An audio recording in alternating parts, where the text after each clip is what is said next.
दिनैनि मेला मानि थाखाय खुंदों बेखौथ' बयबो मिन्थिखाबाय नङा होमबा दा जोंना फैगौ 9 एप्रिल थारिखआव जोंना भट जागोन नङा होमबा बे भटआव जोंहा सोरखौ देरहाहोनांगौ नङा होमबा सोरखौ भट होनांगौ बिनि सोमोन्दै जोंहा बयबो मिन्थिखाजोब्बाय नङा होमबा जोंनिनो दा बे 2 नं दतमानि केन्डिडेट एमएलए हिसाबै जोंहा जोंनि बानुगाव गामिनिनो जोंनिनो सार श्रीजुत रबिराम नार्जारी नङा होमबा रबिराम नार्जारी सार बिथांखौ जोङो बयबो मिन्थिखायो नङा होमबा बुङाबाबो जाखायो मानो होमबा दानिया बयनिबो आखायाव मबाइल दं टिभि दं नङा होमबा बे मबाइल मबाइलफ्रावनो जोङो बांसिनै मिन्थिनो हायो टिभिफ्राव नुवाबाबो जोङो मबाइलफ्रावनो बांसिन नुनो मोनो माने सोरबायदि केन्डिडेटआ बबे जायगायाव माबायदि खामानि मावदों माबायदि मावाखै नङा होमबा बेखौ जोङो मिन्थिजोबनो मोनखायो दा जोङो केन्डिडेट हिसाबै जोंनि रबिराम सारा सिगांनि जाय जायगायाव बियो एमएलए जानानै थानाय जायगा बे जायगायावबो बियो बै समावहाय गभर्नमेन्ट गैयै समावबाबो बिथाङा मा खालामदोंमोन पर्बतझरायाव एमसिएलए जानाय समावबो बिथाङा गोबां डेभेलपमेन्टनि खामानिखौ मावबोदों बिनि उनावहायबो आरोबाव 10 बोसोर एमएलए जानानै थानाय समावहाय सोनाब दतमायाव बिथाङा गोबां डेभेलपमेन्टनि खामानिखौ मावदों बिथांनि मावनाय खामानिफ्रा जोङो रोखायै नुनो मोनो जेरैहाय बिथाङा लाबोनाय मोनब्रै मडेल हस्पिटाल नङा होमबा गंब्रै मडेल हस्पिटाल आरो दतमानिनो गार्लस हाई स्कुलनि दा 7.5 कोटिनि बिल्डिं नङा होमबा बेफोर आरो गोबां डेभेलपमेन्टनि खामानिया बिथाङा मावदों जों जायखौ माने बयबो मिन्थियोबाबो जों माखौबा मिन्थिजोबा नङा होमबा जोंनि सिनियरफ्रा मिन्थिजोबो आरो सारा गोबां खोन्थाबाय थादों बे हिसाबै जोङो सारखौ जोंनि बे एरियायाव दिनै जोङो मोननो हादों बेनि थाखाय जोंहा जोबोद गोग्गाथाव नङा होमबा जोंनि बे एरियायाव जोङो सासे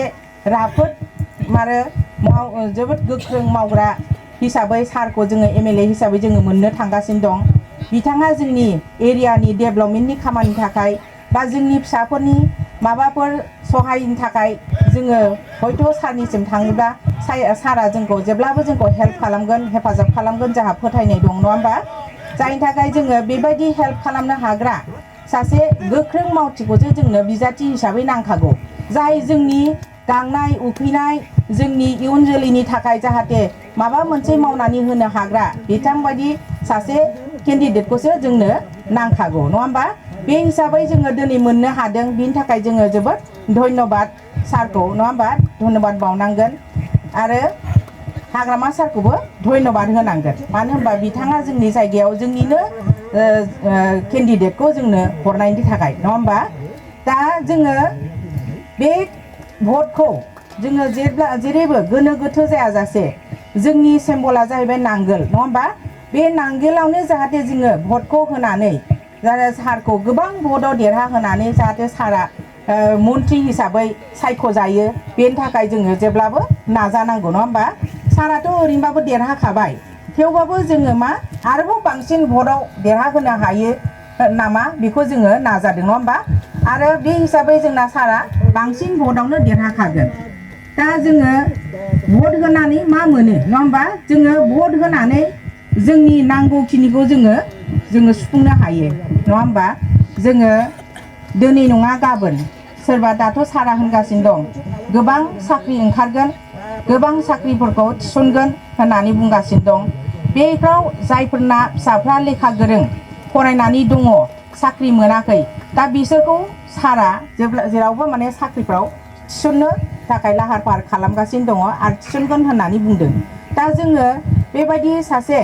गोख्रों मावथि नङा होमबा समाजनि रायजो राजानि मोनसे मोजां साननो हानाय बेबायदि सारखौसो जोंनो नांगौ नङा होमबा बे हिसाबै जोङो मालाबाफोर जोंनि फिसानि साख्रिनि थाखाय नांगौब्ला जोङो सारनि खाथियाव थांनानै बुङोब्लानो सारा हयथ' जोंखौ हेफाजाब होगोन नङा होमबा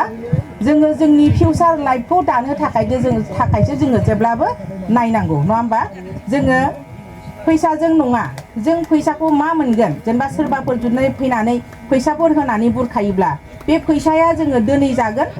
नङा होमबा गाबोननो जोबगोन खिन्थु जोंनि फिसाफोरनि फिउचारा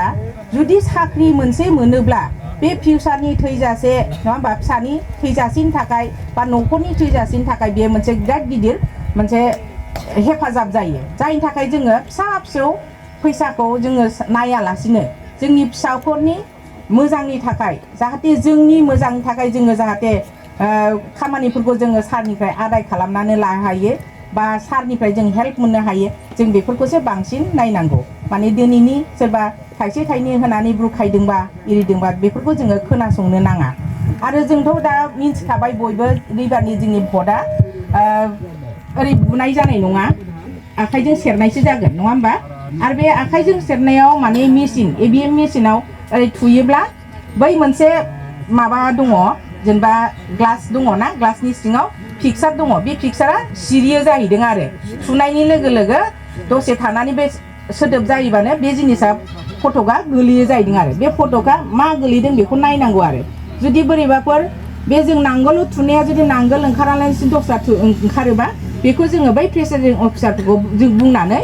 जोङो बेखौ मा खालामनो हायो जेनेबा सार आं ओरैबायदिसो थुदोंमोन ओरैबायदियासो ओंखारदों बे जेनेबा रं जाबाय होननानै जों खोन्थानो हायो होमबा बे प्रेसिडेन्ट अफिसारफ्रा मा बेबस्था लायो बेखौ जोङो नायनांगौ आरो नङा होमबा बेबायदि आरो दा बेहाय जोंहा साराथ' देरहाखागोन बेखौ जोङो गोनो गोथो जायालासिनो जोङो मिथिखाजोब्बाय नङा होमबा बेनि थाखायनो जोङो मा खालामनांगौ गोथार गोसोजों जेनेबा जों भटखौ होनांगौ जोंनि साफ्रोमनिबो भटआनो बिराद बेसेन गोसा भट नङा होमबा जोंनि बे जेरावहाय जोङो थि गोसो लानानै जेरावहाय जों जेखौ देरहाहोथारनांगौ बेखौ देरहाहोनांगौ जायगायाव जोङो थुनानै जों देरहाहैयोब्लासो जोंनि नांगौ बायदि थांखिया जाफुंगोन खिन्थु जोङो